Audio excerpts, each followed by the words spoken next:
मेरा नाम कन्हैया है। और भगवान श्री कृष्ण का जन्म जेल में हुआ था। आपने हमको जेल में डाला। आप इस देश के विपक्ष के मुंह पर ताला लगाना चाहते हैं। कृष्ण जेल में पैदा हुए, चाहते तो सत्ता की तानाशाही के सामने झुक करके मामा कंस के दरबार में अपने लिए एक सीट पक्की कर लेते हैं। लेकिन भगवान प्रभु श्री कृष्ण ने कंस के दरबार में जाना स्वीकार नहीं किया, वो कुलवासियों का गाय चराना स्वीकार किया। आदाब साथियों, मैं आमिर खान आजाद। मैं कन्हैया हूं के नाम से दिल्ली गूंज उठी है। साथियों, ये सामान्य घटना नहीं है। जब कन्हैया कुमार उत्तरी दिल्ली से ई रिक्शे पर बैठ के अपना नामांकन करने जाते हैं, आप याद करिए उस दौर को जब लालू प्रसाद यादव भैंस पर बैठ करके जाते हैं मुख्यमंत्री बनने के बाद अपने घर। वो भी सामान्य घटना नहीं थी। और हिंदुस्तान की राजनीति भी गजब है, किस तरह से करवट बदलती है। आप याद करिए कि जब आज दिल्ली की सड़कों पर मैं कन्हैया हूँ के नारे गूंज उठे हैं, जय कन्हैया लाल की हो रही है, तो ये वही दिल्ली है जब 12 फरवरी को 2016 का समय था और कन्हैया कुमार को जेल में डाल दिया गया था। कन्हैया कुमार के ऊपर आरोप लगा था देशद्रोह का। किस तरह से आज तक चार्जशीट दाखिल नहीं हो पाई है। लेकिन आज जब कन्हैया कुमार उस समय पर भी थी, 12 फरवरी को गिरफ्तार होने के बाद 2 मार्च को जब वो छूट करके आते हैं और 3 मार्च को जब जेएनयू में वो अपना भाषण देते हैं,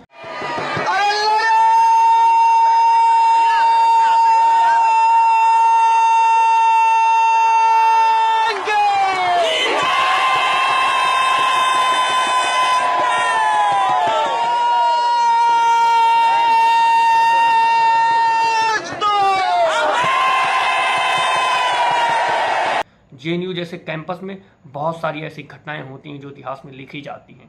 और ये 3 मार्च का जो दिन या कहें रात, वो रात थी जो इतिहास में लिख दी गई जेएनयू की। किस आधार पे कन्हैया कुमार ने वहाँ पर जेएनयू को लाल कर दिया और या कहें कि हम आवाज़ दो के नारे से जेएनयू को गूंजा दिया और दिल्ली में या फिर कहें पूरे देश में उसकी धमक सुनाई दी। कन्हैया कुमार ने कह दिया कि हम लड़ेंगे और जीतेंगे। जिस समय पर प्रधानमंत्री नरेंद्र मोदी के खिलाफ कोई बोल नहीं पा रहा था, लोगों ने अपने संयम को खो दिया था और अपनी भाषा को खो चुके थे, उस समय पर एक कन्हैया कुमार खड़े होते हैं और अपनी भाषा को संयमित करते हुए एक नए अंदाज में प्रस्तुत होते हैं और आवाज़ दो हम एक हैं का नारा दे देते हैं। अपने अंदाज में वो कहते हैं कि हमें आज़ादी चाहिए। और किस आधार पर आज़ादी चाहिए उसको आप समझने की कोशिश करिए। उसको किस तरह से वो अवतरित करते हैं, वो एक नए अंदाज में प्रस्तुत होते हैं। कन्हैया कुमार के आप भाषणों को ध्यान से सुनेंगे तो कन्हैया कुमार के भाषणों में गांव की झलक भी होती है और दिल्ली की चमक भी होती है। नेता है देश में, कहते हैं कि टेलर दिखाएंगे, साहेब हम आपको असली सलीमा दिखाएंगे कि मेरा नाम कन्हैया है। और भगवान श्री कृष्ण का जन्म जेल में हुआ था। आपने हमको जेल में डाला। आप इस देश के विपक्ष के मुंह पर ताला लगाना चाहते हैं, विपक्ष के नेताओं को जेल में डालना चाहते हैं। जब आपने हमको जेल में डाला था उसी तिहार में, तो वहां से निकल करके हमने इस देश की सत्ता को चुनौती दिया था। हमने कहा था कि जब तक जेल में चना रहेगा आना जाना लगा रहेगा। याद रखिएगा ये वो देश है कि हम सहते भी हैं और जब पानी सर से ऊपर उठ जाए तो अपनी पूरी ताकत से उसके खिलाफ लड़ते भी हैं। ये याद रखिएगा कि जब जब इस देश में सत्ता अहंकारी होती है, जब जब इस देश में पाप बढ़ता है, जब जब इस देश में अत्याचार बढ़ता है, तब तब उस अत्याचार के खिलाफ न्याय का एक आरंभ होता है, न्याय की एक लड़ाई की शुरुआत होती है। अब उसका जवाब कैसे देगी गोदी मीडिया? जो गोदी मीडिया कह रही थी कि कन्हैया कुमार देशद्रोह है, उसका ठप्पा लगा दिया था देशद्रोही का। अब बिना कन्हैया कुमार को कवर किए दिल्ली का चुनाव कैसे कवर किया जा सकता है? या फिर ये भी कह सकते हैं कि बिना कन्हैया कुमार को चुनाव कवर किए उत्तर प्रदेश, यूपी का या फिर पूरे देश का चुनाव कवर कैसे किया जाता है 2024 का? कन्हैया कुमार को अब नकारा नहीं जा सकता क्योंकि अब कन्हैया कुमार ने ताल ठोक दी है। उस सत्ता के खिलाफ जो चार्जशीट आज तक दाखिल नहीं कर पाई 2016 से, कन्हैया कुमार ने चार्जशीट दाखिल कर दी उत्तरी दिल्ली से और अपनी बीजेपी के खिलाफ चार्जशीट लेकर के उत्तरी दिल्ली में पहुंच चुके हैं और नामांकन कर दिया है। नामांकन करने वो प्रस्तावना लेकर के जिस तरह से ई-रिक्शे से गए और दिल्ली में नारे गूंज उठे कि मैं कन्हैया हूँ। कन्हैया ने कहा मैं डॉक्टर हूँ और डॉक्टर कन्हैया कुमार के भी नारे गूंजे और जनता कहने लगी अपने कंधों पर उठा करके कन्हैया कुमार को कि जय कन्हैया लाल की। कन्हैया कुमार ने एक अद्भुत अंदाज में कहा कि मैं माफ़ी भी चाहता हूँ लेकिन कहना भी चाहूँगा कि जो मोदी मुझको जेल में डालने की कोशिश कर रहे हैं ये संयोग नहीं है, ये किस तरह से सारी चीज़ें अवतरित होती हैं और बनती हैं कि जिस महिला के गले में उन्होंने मंगलसूत्र डाला था और वो आज मंगलसूत्र की बात कर रहे हैं, उस माँ का नाम था यशोदा और मैं कन्हैया हूँ। कन्हैया कुमार ने कहा कि आप समझिए कि किस तरह से श्री कृष्ण को जेल में जन्म हुआ था और जब से इन्होंने मुझे जेल में डाला है मैं भी कन्हैया हूँ और नए कन्हैया कुमार का जन्म हुआ है। मेरा नाम कन्हैया है और भगवान श्री कृष्ण का जन्म जेल में हुआ था। आपने हमको जेल में डाला, आप इस देश के विपक्ष के मुंह पर ताला लगाना चाहते हैं। कृष्ण जेल में पैदा हुए, चाहते तो सत्ता की तानाशाही के सामने झुक करके मामा कंस के दरबार में अपने लिए एक सीट पक्की कर लेते हैं, लेकिन भगवान प्रभु श्री कृष्ण ने कंस के दरबार में जाना स्वीकार नहीं किया, वो कुलवासियों का गाय चलाना स्वीकार किया। इनकलाब जिंदाबाद, जय हिंद, जय भारत, जय दिल्ली। कन्हैया कुमार को नकारना मुश्किल हो चुका है क्योंकि वो इंडिया गठबंधन के चेहरा बनकर के आ चुके हैं। भारत जोड़ो न्याय यात्रा में राहुल गांधी के साथ पूरी यात्रा को कवर भी करते हैं, चलते हैं और वो ऐसे यात्री हैं जो लोकसभा के चुनाव में भी उतर रहे हैं। ये कितना अद्भुत समय और किस आधार पर सारी चीज़ें बदल रही हैं, इस बात को आप समझिए। ये सामान्य घटना नहीं है कि एक आंगनबाड़ी का लड़का जिसकी माँ आंगनबाड़ी में कार्य करती है वो आज उत्तरी दिल्ली में खड़ा हुआ है और आज उसको कहा गया था कि वो बाहरी है, तो किस आधार पर उसने उसका भी जवाब दे दिया, इस बात को समझिए। और वो सारी परिस्थिति को बता रहे हैं कि किस तरह से बिहारी को हर जगह पर बाहरी कहा जाता है। लेकिन आप ये बात याद रखिए कि अगर हम बिहारी आपके राज्यों में ना होते तो ना आपके घर चलते, ना आपके घर बनते, ना आपकी गाड़ियाँ चमकती, ना आपकी गाड़ियाँ चलती। तो अगर हम हैं तभी आपकी सारी चीज़ें चलती हैं। हम बाहरी नहीं हैं, हम आपके अपने हैं। सबसे पहली प्रतिक्रिया आई कि मैं बाहरी आदमी हूँ। बोलिए, बिहारी आदमी को बाहरी कहना एक नया बात है? बिहारी को तो बाहरी कहते हैं ना जी। लेकिन याद रखिएगा कि बिहारी जिसको आप बाहरी कहते हैं वो अगर आता नहीं तो आपका रोज नहीं साफ हो पाता, आप टेम्पो पे नहीं चढ़ पाते, आपकी सड़कें नहीं बनती, आपका बिल्डिंग नहीं बनता। और हम खाली मजदूरी नहीं करते हैं, हम गृह मंत्रालय जहाँ जैसा के पप्पा बैठते हैं वहाँ सेक्रेटरी भी बनते हैं। और ये इस देश के संविधान की ताकत है, एक आंगनबाड़ी का बच्चा भी पीएचडी करके ऑल इंडिया रैंक 1 ला करके अपने नाम में शान से डॉक्टर कन्हैया कुमार लगा सकता है। ये इस देश के संविधान की ताकत है। कन्हैया कुमार ने साफ कह दिया कि हम गाड़ी चलाना भी जानते हैं और देश चलाना भी जानते हैं, हम मजदूरी करना भी जानते हैं और लोकसभा चलाना भी जानते हैं। किस आधार पर संयमित होकर के कन्हैया कुमार ने अपने भाषणों को रखा है, अद्भुत है साथियों। गोदी मीडिया उसके सामने खड़े होने के काबिल नहीं है क्योंकि कन्हैया कुमार हैं, इनके आगे गोदी मीडिया भी लड़खड़ाने लगता है। किस आधार पर वो अपने भाषणों को संयमित करते हैं, अपने जवाब को नाप तोल करके देते हैं और राजनीतिक समझ भी जिस आधार पर कन्हैया कुमार की बढ़ रही है वो देखना बहुत अद्भुत है साथियों। वो आम आदमी पार्टी के सभी नेताओं से भी मिलते हैं। कन्हैया कुमार ने 2019 में जब गिरिराज सिंह के खिलाफ चुनाव लड़ा था तो एक अच्छा चुनाव लड़ा था और किस आधार पर पूरे मुल्क से लोग उनके साथ खड़े हो गए थे उनके इलेक्शन कैंपेन में। क्या आज इस समय में जब कन्हैया कुमार ने अपना नामांकन किया है तो उस आधार पर लोग आकर के खड़े होंगे और खड़े होंगे तो किस आधार पर उनका कैंपेन चला जाएगा ये आप समझ सकते हैं। जब सारी चीज़ों को आप देखेंगे 3 मार्च का जब वो दिन याद करेंगे जब जेएनयू में कन्हैया कुमार के नारों की आवाज़ गूंज उठी थी या फिर कहें पूरे दिल्ली में, तो वो एक अलग माहौल था। उस दिन ही कन्हैया कुमार ने ताल ठोक दी थी और आज अब वो लोकसभा में जाने को तैयार है। किस आधार पर जनता उसको सराखों पर बिठाएगी ये देखना बहुत दिलचस्प होगा।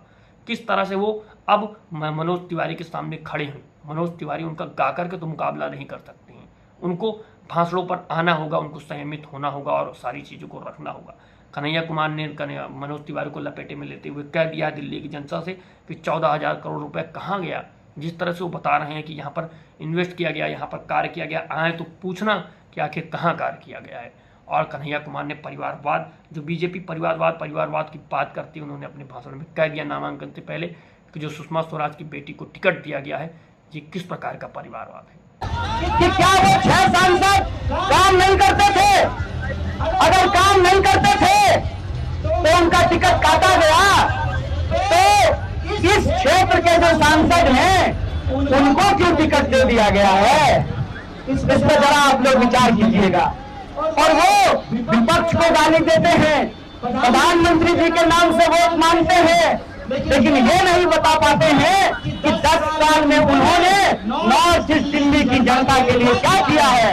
आजकल मीडिया वाले लोग यहाँ खड़े हैं, मीडिया वाले कहते हैं कि 14,000 करोड़ का काम किया है, मीडिया में वो बोल रहे हैं। आप लोग बता दीजिए, माननीय सांसद जी का 14,000 करोड़ का काम दिखाई देता है? इसका क्या मतलब है?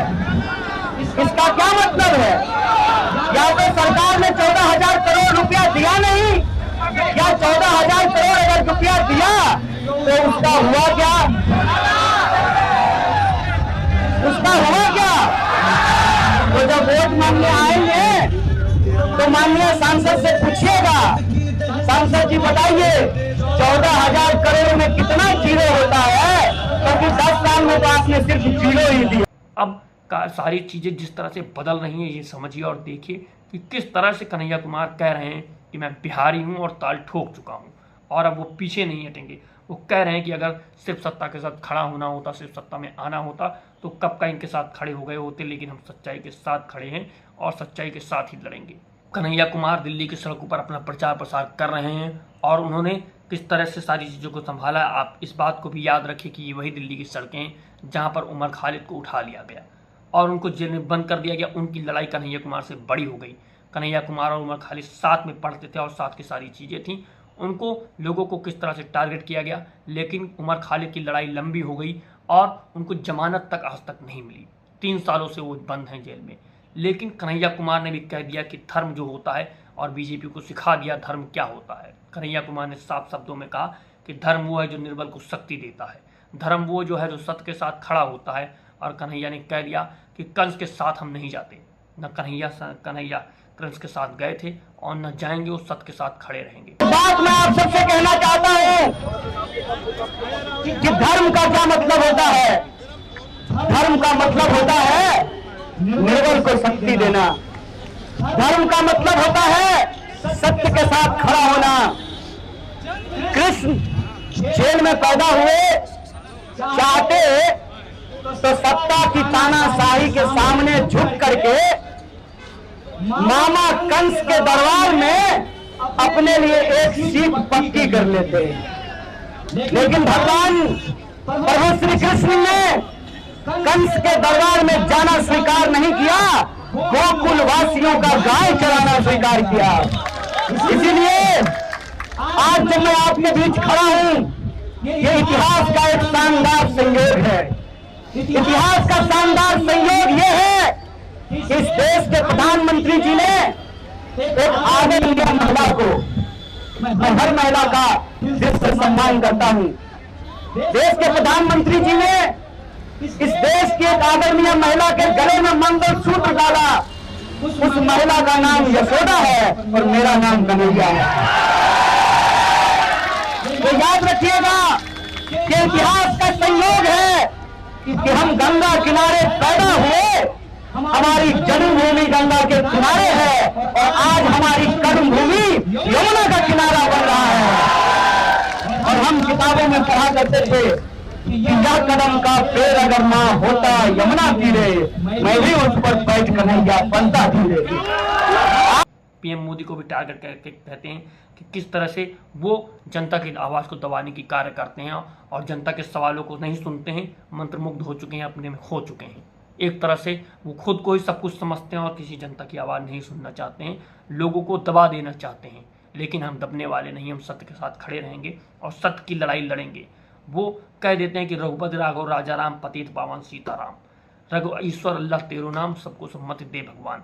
और कह देते हैं कि मैं वही हूँ जो कन्हैया कुमार हूँ और बीजेपी, आरएसएस और गोदी मीडिया किसी से भी लड़ सकता हूँ, मैं किसी से डरने वाला नहीं हूँ। मैं समझता हूँ कि जो मौजूदा शाह और तानाशाह हैं, ये सिर्फ आपसे वोट नहीं चाहते हैं, ये चाहते हैं कि दोबारा आपके ऊपर अंग्रेजों की गुलामी थोप दी जाए। ये चाहते हैं कि इस देश में जो संविधान बना, बापू ने जिसके लिए खून बहाया, बापू ने अपनी जान गंवाई, शहीद बापू कहा करते थे, रघुपति राघव राजा राम पतित पावन सीताराम, ईश्वर अल्लाह तेरो नाम, सबको सन्मति दे भगवान। बापू के इस देश में जब डॉक्टर बाबा साहब भीमराव अम्बेडकर ने कहा कि संविधान की व्यवस्था में चाहे हेलीकॉप्टर पर उड़ने वाला इंसान हो या जूता सुनने वाला इंसान हो, सबका वोट बराबर होगा। यह जो संविधान की ताकत है, उस संविधान की ताकत को आप कमजोर कर रहे हैं। कन्हैया कुमार कहते हैं कि गंगा के किनारे जन्मा हूँ और यमुना के किनारे लड़ने आया हूँ। ये बात आप समझ लीजिए, मैं पीछे हटने वाला नहीं हूँ। आप कृष्ण को याद कर लीजिए, उन्होंने कैसे सारी चीज़ें कही थी और उस आधार पर उनको प्रस्तुत करते हुए चले गए। वो कह रहे हैं कि दिल्ली के एक दक्षिण कोर पे जब कहा गया था जेएनयू में कि मैं देशद्रोही हूँ, देशद्रोह का मुझ पर मुकदमा लगा दिया था, तो आज मैं उत्तरी दिल्ली में भी उपस्थित हूँ और नारे के साथ कह रहा हूँ कि मैं कन्हैया हूँ। अब जिसकी हिम्मत हो मुझे रोक करके देख ले और मेरे सामने खड़ा हो जाए। कन्हैया में जो वर्चस्व और जिस तरह से अपनी सहन शक्ति को बांधते हुए और खुद को संयमित करते हुए ताकत आई है, वो अद्भुत है साथियों। और ये जो घटना घटित हो रही है सामान्य घटना नहीं है, आप लालू को भी याद कर लीजिए। और जिस तरह की राजनीति हमारे मुल्क में बीच बीच में होती रहती है, ये अद्भुत है साथियों। आप ये वीडियो देख रहे हैं दो बोल न्यूज़ पर। मैं आमिर खान, आज़ाद इनकलाब जिंदाबाद। हमारी वीडियो को ज़्यादा से ज़्यादा शेयर करें और लोगों को साथ साझा करें ताकि हम बुलंदी के साथ अपनी आवाज़ उठा सकें और सत्ता से निर्भीक होकर के सवाल पूछ सकते हैं, क्योंकि हम गोदी मीडिया नहीं है। जय हिंद, जय भारत।